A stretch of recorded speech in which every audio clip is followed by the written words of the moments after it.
Para quem está em casa nos assistindo também, fica essa pergunta. Às vezes a esposa está lá junto com os filhos, perdeu o pai faz pouco tempo, ou por algum motivo se separaram, o pai não reconheceu o filho. Tem tantos exemplos que a gente pode citar. Quais são os conselhos, pastor Rogério, que você traz para essas pessoas na questão da paternidade, da mãe que não tem a presença do pai por N fatores e que o filho agora está crescendo? Quais são os conselhos que você daria para essa mãe? Olha, conduza dessa forma, faça dessa forma. É claro que a gente tem que saber de cada caso o caso, mas em linhas gerais. Nós temos algumas questões assim, muito importantes para a gente avaliar a respeito disso. Nós falamos aqui na semana passada a respeito da paternidade. Né? Como que alguém, por exemplo, que talvez nunca experimentou a presença do pai, ou né, um cônjuge, ou seja, a mulher solteira, sozinha, né, teve que criar o filho, os filhos.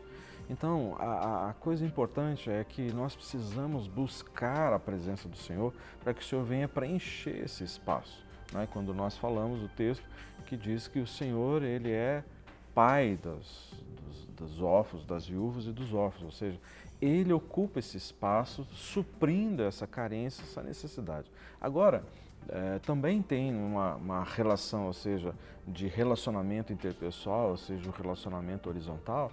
Existem pessoas que não que elas precisam ou devam ocupar esse espaço, mas na realidade serem referências para essas pessoas. Pode ser um pastor, pode ser uma referência de autoridade, ou seja, de conselho, o avô, muitas vezes, né?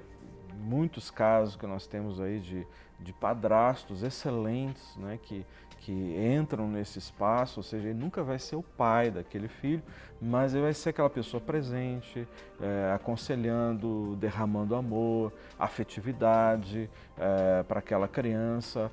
E, por exemplo, a gente tem aqui o exemplo do Guerra, né? Ou seja, né, essa questão, seu relacionamento com a sua enteada, não é? Ou seja, não era o pai, mas esteve junto o tempo todo, né? E como que isso é importante. Então, Deus levanta algumas pessoas. Conseguir cobrir essa área. Exatamente. Ela tinha que idade quando você... Conheci ela com 5 anos, né? 5 anos. Quer dizer, hoje já está com... Está com 30. 30 anos. Entendeu? Então, você está com 30, né, pastor Guerra? Eu. Está com 30. Em cada perna. Então, muitas vezes Deus coloca pessoas assim, né? Às vezes aquele avô, né? Um tio equilibrado, amoroso, afetivo, que vai poder entrar e suprir um pouco essa presença masculina que é muito importante nesse processo todo. Não é aquela voz de autoridade ou de conselho. Toda criança precisa disso, né? Toda criança tem essa necessidade. Até para a gente definir um pouco também, para quem está em casa se familiarize com o assunto, quais são os possíveis sintomas que se apresenta uma criança que a gente vê que tem princípios dessa bastardia, dessa orfandade? Quais são os fatores que levam a crer que isso está acontecendo, apesar do fator explícito, a falta do pai, que já é o maior fator. Mas existem crianças que conseguem lidar com isso de uma maneira muito mais tranquila, porque tem essas presenças providas por Deus. Existem outras que sofrem muito mais. Se a gente fosse falar em algumas linhas gerais, quais são os sintomas? Elas vão se sentir rejeitadas, vai vir sintoma de timidez, né? Crescendo, ela não vai... Muitos projetos não vão à frente, sonhos vão ser cortados porque não vão acreditar em si mesmo. Aí vem uma questão de identidade, porque ela vai começar a perder a identidade. Insegurança. Porque ela não tem o pai, ela não tem aquele foco de identidade que é o pai, ela vai perder. Isso é uma coisa, vai se tornar uma pessoa insegura. Né? Muitas vezes a gente trabalha na área... Ontem mesmo eu dei um estudo sobre o medo lá no curso, então muitas dessas pessoas vão ter medo. Medo de assumir, você entendeu? Medo de chegar a uma coisa que tem conflito, ela afasta, ela não enfrenta os conflitos, entendeu? Então isso vai criar um medo. Muitas vezes a gente vai lá, vai olhar o que acontece. Figura de pai, a pessoa não teve. Então ela vai perder essa vontade. Sim. E agora tem um outro tema que é muito interessante, que a gente ouviu falar isso, inclusive a gente estava falando da paternidade de Deus. a gente ouviu falar sobre esses órfãos de pais vivos, órfãos de pais presentes, mas não presentes, presentes em carne, mas em atitude não são presentes. Nessa situação eu acho que é um pouco mais complicado. Mais complicado porque, apesar de não ter acontecido morte ou separação, a pessoa está lá e tem esse bloqueio de relacionamento com o pai e aí não consegue sequer considerar a pessoa que é o próprio pai biológico como uma própria pessoa que é referencial para a vida dela. E aí, pastor Rogerinho, como tratar esse tipo de pepino? Bem, pepino é bom comer com casca. Então você tem que pegar exatamente o todo. Não tem como você isolar a pessoa, né? Não tem como negar a existência de um pai. Sim. Né? O pai está ali. A primeira coisa é levar a pessoa a entender que o pai dela está dando a ela. Normalmente, quando a gente já pega as pessoas, com um nível de entendimento e discernimento maior. Nós não trabalhamos praticamente com crianças para ir desenvolvendo isso. Sim. Então, quando chega nas nossas mãos, o estrago já está um pouquinho maior, né? É entender que ele deu o máximo que ele podia dar. Ninguém dá aquilo que não tem.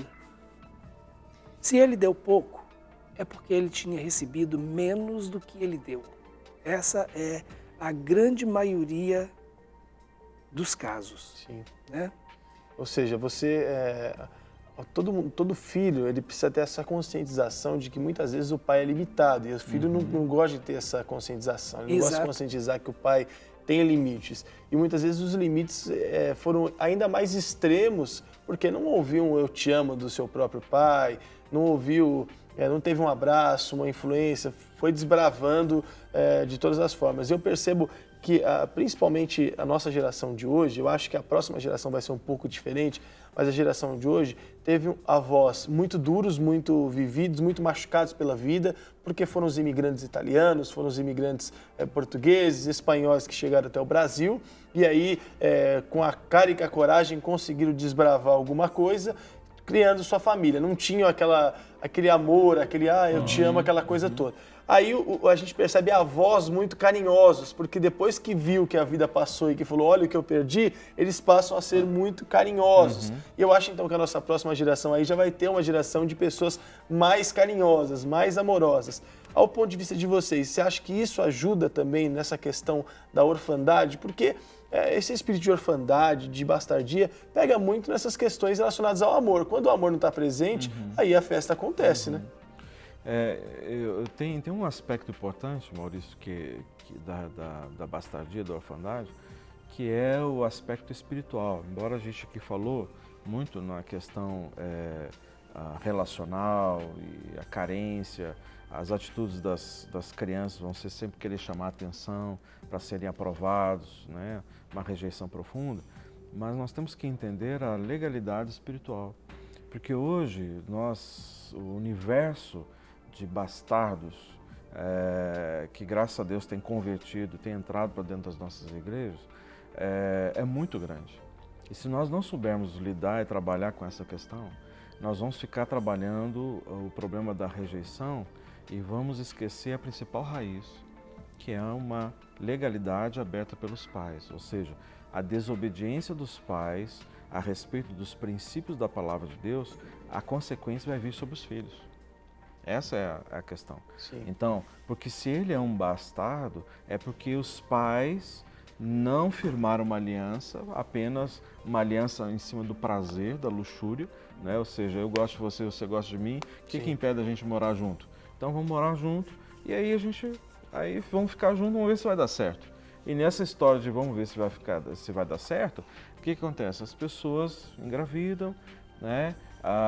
Se amam, muitos filhos que têm pais presentes, né? Mas carregam o sentimento e a legalidade da orfandade sobre seus ombros. Sim. Por quê? Porque então os pais simplesmente pensaram neles, se amavam, e aí geraram os filhos e nunca se preocuparam com a questão da aliança, ou seja, sendo firmado.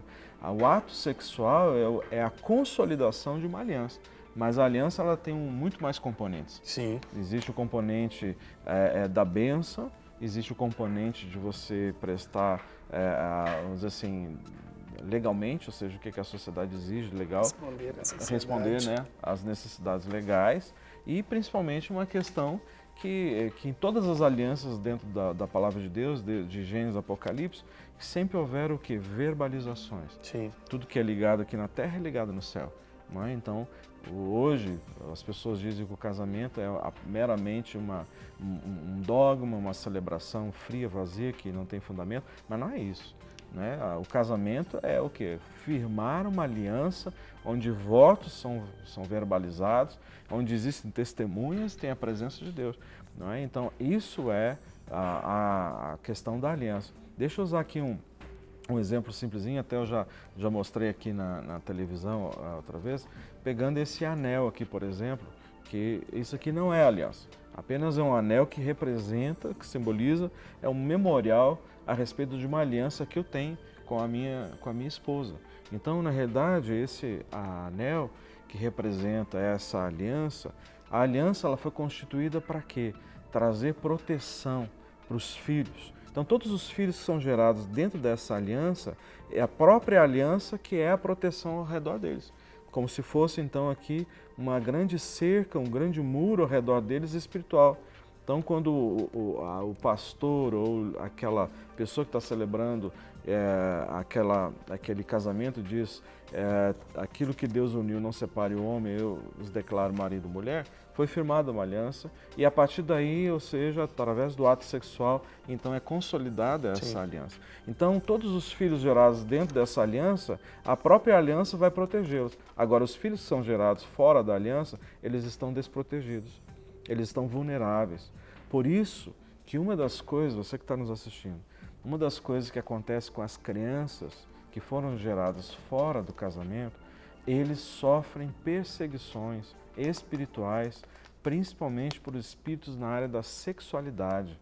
Porque eles foram gerados em ambientes, não um ambiente local, mas eu digo fora da cerca, ou seja, dentro de muitas vezes de adultérios, relações fornicárias, ou seja, fornicação, onde são dois solteiros e ali se relacionaram e gerou uma criança, muitas vezes estupros. Então, essas crianças elas vão ser alvo de perseguição por espíritos que atuam justamente na área da desobediência dos pais. E que área que é essa? Uma das principais é a sexualidade e principalmente a parte de tormentos noturnos, perseguições espirituais, visão de vultos, audição de vozes, desde pequeno. Por isso que muitas vezes muitas crianças não querem dormir sozinhas no quarto, querem dormir com o pai e a mãe, porque eles têm um medo, uma insegurança. Você já viu crianças de 5, 6 anos, desculpa falar, mas a gente tem que falar aqui, se masturbando? O que criança nessa idade sabe sobre isso? Nada. Mas por quê? A gente vai puxar o fio da história, filhos gerados fora do casamento, fruto da desobediência dos pais. A consequência não vem sobre os pais, vem sobre a outra geração. E por isso que nós temos que falar isso, porque são situações extremamente delicadas, porque lá no Ministério nós temos psicopedagogos que trabalham nessa área e muitas vezes os pais trazem os filhos porque os filhos estão tendo um comportamento nada adequado, fica mexendo com as meninas, passando a mão onde não deve. Quem que ensinou isso? Nós nunca ensinamos isso, mas na realidade não é questão de ensinar, é questão que foi aberta uma porta no mundo espiritual para a ação desses espíritos malignos, fruto da desobediência dos pais. E aí vem as consequências.